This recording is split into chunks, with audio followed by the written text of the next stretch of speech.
Have you ever wished you could lift your drawings right off the page? What if your pen could draw not just lines, but solid objects in the air? That's exactly what a 3D pen does. But how does it turn a simple plastic string into a complex, three-dimensional sculpture? It is not magic. It is engineering. Let's look at the situation. You have a pen in your hand, but instead of a tiny ballpoint, it has a metal nozzle at the tip. And instead of an ink cartridge, you feed it a long coil of colorful plastic. You press a button, and suddenly, you are not just drawing on paper. You are building upwards, creating structures that stand on their own. You are making a small house, a flower, or even a detailed character from your imagination. You are literally drawing in 3 dimensions. The hidden challenge here is control. How does the pen know how to melt plastic at just the right temperature and push it out at just the right speed so it becomes a solid object instead of a gooey mess?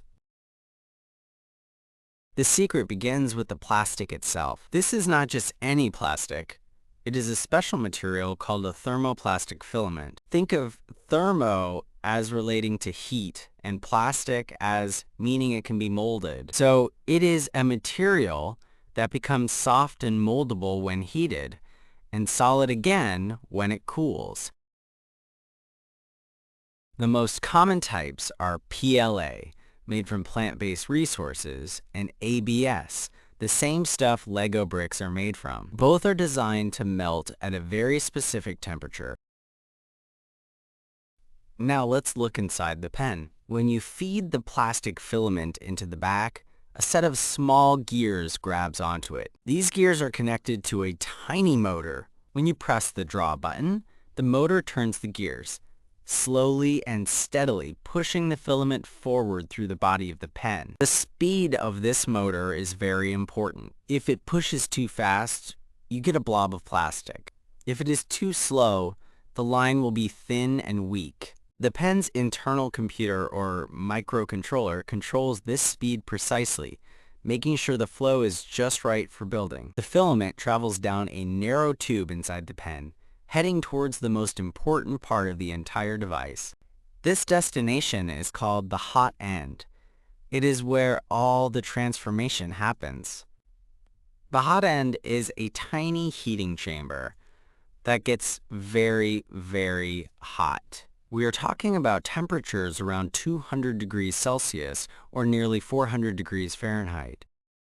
That is why the tip of a 3D pen is always made of metal or ceramic, materials that can handle extreme heat without melting themselves. This is also why you should never ever touch the nozzle of a 3D pen when it is on. It's like a tiny, powerful oven. As the solid plastic filament is pushed into this super hot chamber, it begins to melt almost instantly. It changes from a hard string into a thick, molten liquid, like honey or hot glue. The continuous pressure from the motor and gears behind it forces this melted plastic forward. The only place for it to go is out through a tiny hole at the very tip of the nozzle. This process is called extrusion. You are extruding or pushing out the melted material in a controlled, thin stream.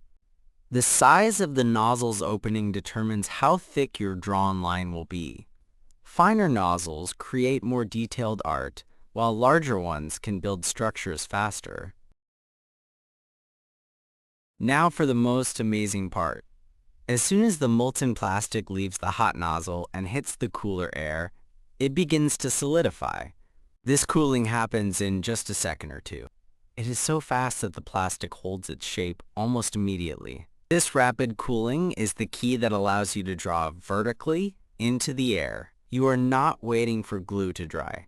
You are building with plastic that hardens on contact with the air. Each new line of extruded plastic fuses with the line before it, creating a strong, single object. You are essentially welding with plastic, one thin layer at a time. This method of building things up layer by layer is a powerful idea in engineering. It is called additive manufacturing. You are adding material to create something instead of subtracting it like when you carve wood or stone. Think about that for a second. Your 3D pen is not just a toy. It is a handheld factory. The big insight here is that a 3D pen is simply a 3D printer that you can hold in your hand. Both work on the exact same principle. A large 3D printer uses a computer to control the movement of its nozzle, building complex designs automatically, layer by layer. A 3D pen gives that control to you. Your hand guides the nozzle, and your creativity becomes the computer program. Both technologies are part of the additive manufacturing revolution, which is changing how we design and build, everything from airplane parts to medical implants. So the next time you see a 3D pen, you will know exactly how it works. It is a beautiful dance of simple, powerful ideas. It is about using heat to change a material's state, using mechanical gears for precise control, and using rapid cooling to build solid structures from almost nothing. It proves that with a little bit of science and engineering, you can hold the power to turn your imagination into reality right in the palm of your hand.